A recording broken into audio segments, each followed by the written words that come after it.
Ассалаумағалейкум, қадірменді мұсылман бауырлар. Бізге Қазақстаннан нұрлан арзан бағада көлік көрсетіп жатыр.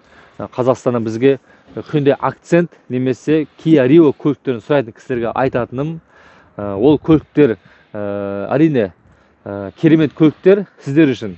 Бірақ біз үшін мына Hyundai санатты көлігі жақсы. Себебі Accent көлігінен кейін Hyundai Elantra деген көлік бар, бір класс жоғары, кішкене кең. Одан кейін Hyundai санатты көлігі. Сонда екі класс жоғары Hyundai санатты көлігін алғандарыңыз дұрыс деп ойлаймын. Hyundai Accent көлігі Кореядан шықпайды, ол Россиялық сборка ғана болып шығатын болады. Elantra көлігі араб мемлекеттерінде көп сатылатын болғандықтан өте қымбат. Ал Hyundai санатты көлігі сіздер үшін өте тиімді бағада шығып тұр. 2 литр газ, 2019 жыл, фаралардың бәрі рестайлинг. Мына көлікте қазір каскасын тексердік. Мына оң жақ артқы крылада ғана боялған жері бар. Осында бамперлерде бояу мүмкін, қазір мына шаңнан көрінбей тұр. Кореяның барлық көліктерінде бамперлерде боялған жерлер болады. Бірақ артқы крылада шпатлек жақ боялған жері бар. Қазір ол жақтан полный подробно көрсетемін. Бұл Кореяда бізге нұрлан арзан бағада көрсеткен соңғы шыққан көліктердің бәрі қымбат деп жатыр. Мінекей, мына көліктің бағасы Кореяның өзінде $8600. Менің услугам $1000 емес, $700. Доставка $1900 шығып жатыр, бірақ біз одан отказ жасадық. Өйткені біздің контейнер 2 ай, 3 ай, 4 ай кешкен контейнер болды. Біз $2100 контейнерін аламыз, яғни ол жерде документация, экспорт документ толтырғанмен бірге $50 документ толтырғанға $2100 қосылады. Сонымен $8600-ға $700 қосасыздар, $9300 болды ма? $9300-ға $2100 қоссаңыздар $11400 болады. $11400-ға Алматыға дейінгі бағасы шығып тұр. Енді растаможканы өздеріңіз қараңыздар. Біз жақта растаможка 2-де 5, 2-де 7 миллион теңге шығып жатыр. Ал енді арзан шығаратын адамдар болуы мүмкін, себебі Қазақстанның растаможкасын адамдардың қазір брокер болсын, басқа болсын, барлығын аппетиттері өте керемет. Аз ақша алғанды ұнатпайды. Көкпен айналысатын кісілер бізді ойлайды, 1 миллион теңге қойып жатырды. Біз мынаған $2000 $3000 қоспаймыз, $700 ғана қосып отырмыз.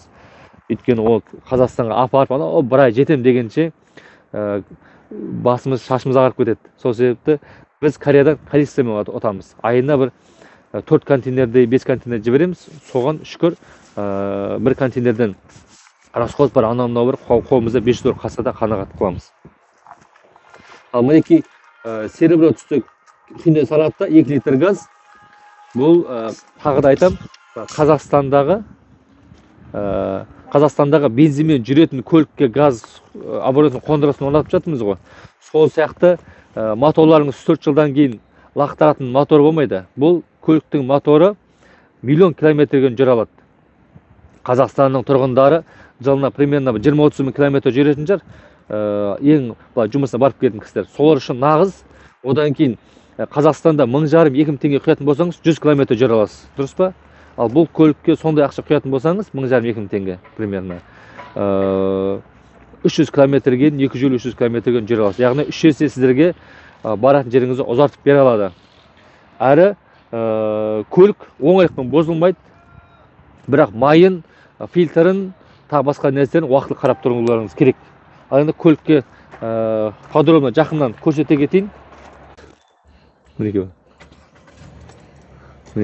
көлікті оталдырдық. Бұл көлікті мультируль, мінекей, кожный, мажақтары регулировка фарасы, және тағы да мінекей плавочный сиденьясы бар ғой, да? Аха, міне, мажақтарында бар. Кожный салон. Бұл көліктің енді мәжеге чехол қойған екен. Чехол алсаңызда тап-таза, мәжегенде бір химчистка ғана керек, басқасын бәрі таза. Енді кілтпен, мінекей мониторы бар, кнопкаларын бар. Осы маған Hyundai санаттарының салоны өте ұнайды. Жақсы көзге көрінеді, әрі енді богатый дейміз ғой, қымбатырақ көрінеді Kia K5-ке қарағанда. Ал енді мінекей эко режим бар, газбен жүретін болса да. Мінекей орындық асылқасы сақындашқы только вайтер жағына арналған. Жалпы қалғандардың бәрі жақсы, таза. Іші үлкен кең. Мынау бір не болса керек, жәнде тұратын камера. Енді бұл Accentке қарағанда өте кең көлік. Бұның классы біздің Қазақстандағы Kia K5, Hyundai Sonata, тағы да басқа седан көліктер бар ғой, полноценный өзің жақсы іші кең, сонда көліктермен жалпы бірдей, бір класста тұрған көлік. Пробегін қараңыздар, 106.241 километр жүрген. Сіздер ойбай не деген үлкен пробег деп ойламаңыздар. Кореяның жолы гоночный трасса сияқты. Бұл көлік біз Қазақстанға 2019, 20, 21 көліктерін жіберіп жатырмыз ғой. Украинаға, одан кейін нерге, Қырғызстанға 300-400 километр жүрген көліктер кетіп жатыр. Сол жағынан ол көліктерде Аллаға шүкір мен айдап жүрмін, көріп жүрмін. Албания мемлекеттерін кетіп бара жатқан көліктер бар. 2012 жылғы гольфтер бар. Дизель болса да, басқа болса да өте керемет көліктер. Сол себепті Кореяға келген көліктердің көп бұзылмайды. Себебі корейский май өте мықты, әрі жолдар керемет, әрі бұл жақтың адамдары көліктеріне жақсы қарайды. Енді моторын, қазір капотын ашып көрсетіп жіберейін.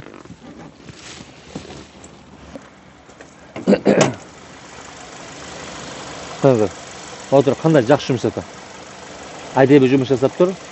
Енді мен қараңыздар, бұл жақта кейбір көліктер болған. 40 мың, 50 мың жүрген көлікті де айдап көрдік. Одан кейін салон ашқан көліктерді көрдік, 100 мың жүрген көліктерді көрдік. Жүрістерін барлықтары ұқсас, бірдей әдемі. Енді Қазақстанға енді біз бір-екі рет аварийный машина жіберіп көрдік. Кореядан 3 түрлі сіздер баяғыда апара аласыздар. Бірінші өте қымбат көлік, 0 пробег деген жер, немесе 20-30 мыңға дейін. Одан кейінгі пробегі үлкен, бірақ авария болмаған. Немесе үшіншісі авария болған, пробегі ареналы аз, 40-50 мың. Осы 3 вариант қарастырасыздар. Енді мен өзім аварийный машинамен көп айналыспаймын, себебі оның запчастарын табу, мынау дачный нәрселер қатты адамды шаршатып жібереді.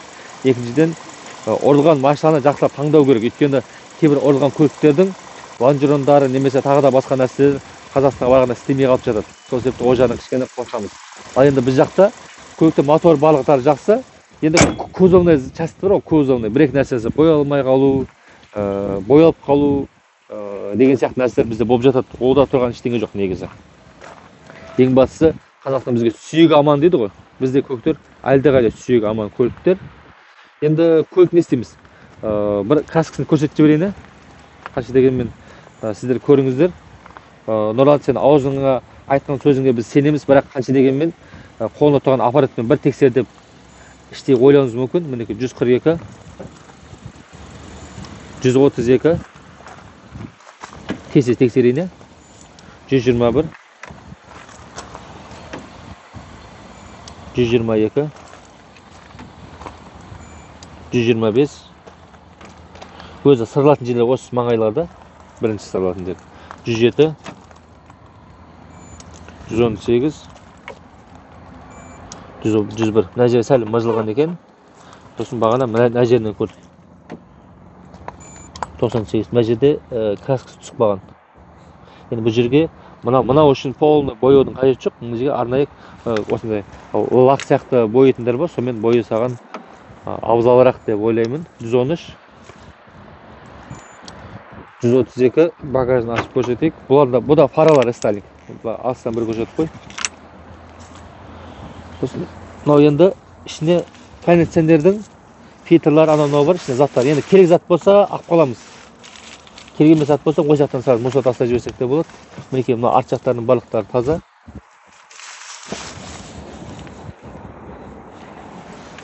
Мінекей мына баллон тіпті запаска, мына баллон шешілмеген екен. Айдалмаған екен, то есть. Запаска және домкрат барлықтары полный комплектпен бар. Тіпті қараңыздар. Клапан шешілмеген. Қазақстанда 100 мың километр жүрген көлік мынандай шешілмеген нәрсеге сіздер біреу айтса сенбейсіздер. Бұл Корея ғой. Кореяда кішкене басқашалау.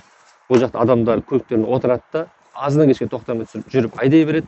Өйткені бұл жақта арендаға арналған көліктер бар.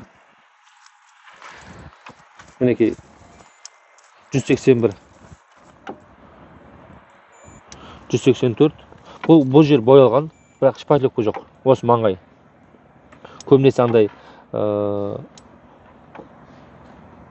көбінесе осы жерлердің несін бір-екі жерін сырып алғаннан кейін бояп қойса керек. Кәсіптердің бір не жері осы бояп қояды. Ал қазақстандықтар үшін өте ұнамсыз нәрсе. Не краще, не бите алғысы келеді. Енді не краще, не бите алғысы келетін кісілерге айтарым, бәріміз Құдайдан дұға етейік. Қазақстанның растамаш жасайтын адамдар кішкене қанағатшыл болып, бағасын арзандатса дейміз. Себебі бұл нәрсені мен ойдан шығарып отқан жоқпын. Көршілес мемлекеттер сияқты 2015 жылға көліктерді кіргізуге ниет бұрғым келеді, ағайын бауырлар. Қырғызстан бар, Өзбекстан бар, Украина, Россия, Белоруссия деген сияқты мемлекеттерге өте арзан бағада көлік кіріп жатыр. Интернеттен қарасаңыздар бәріңіз білесіздер.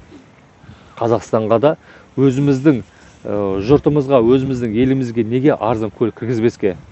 Егер растамаушының бағасы арзан болатын болса, біз сіздерге мүмкін 50 000 км жүрген көліктер кіргізуге возможность бар еді. Әрі 2016 жыл 15 жыл көліктерді өте керемет, жақсы. Украинаға, Албания кетіп баратыр. Ішің ашиды, осыны көліктер Қазақстанға да жүрсе екен деп. Қазақстанда негізі 2010-нан бастап жыл жаңа көлік болып саналады. Өйткені кейбір көліктерді, германский көліктер сапасы жақсы. Ал корейский көліктерді японский көліктерден кем емес.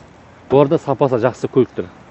Сол жақты елімізге жыл жаңа көліктер кірсін дейтін болсаңыздар, барлығымыз жиналып бір ауыздан дұға етейік. Бірінші дұға жазайық. Одан кейін әрекет жасайтын боламыз. Ал енді видеоны соңынан көргендеріңіз үшін үлкен рахмет. Көлік алатын болсаңыздар, видеоның астында номер бар, соған хабарласып айтасыздар. Менің кейде қолым босамай қалып жатса, егізімен хабарласасыздар. Осы көлікті Қазақстанға болсын, мына бауырым өзінің туысқаны Ресейде, сол жаққа алсам деп жатыр. Қай жақ алса да ең бастысы жақсы көлік елдерімізге, отбасымызға бұйыра берсін. Ал видеоның аяғынан көргендеріңізге рахмет. Келесі видеода амандықта, жолықта, амандықта сау болыңыздар.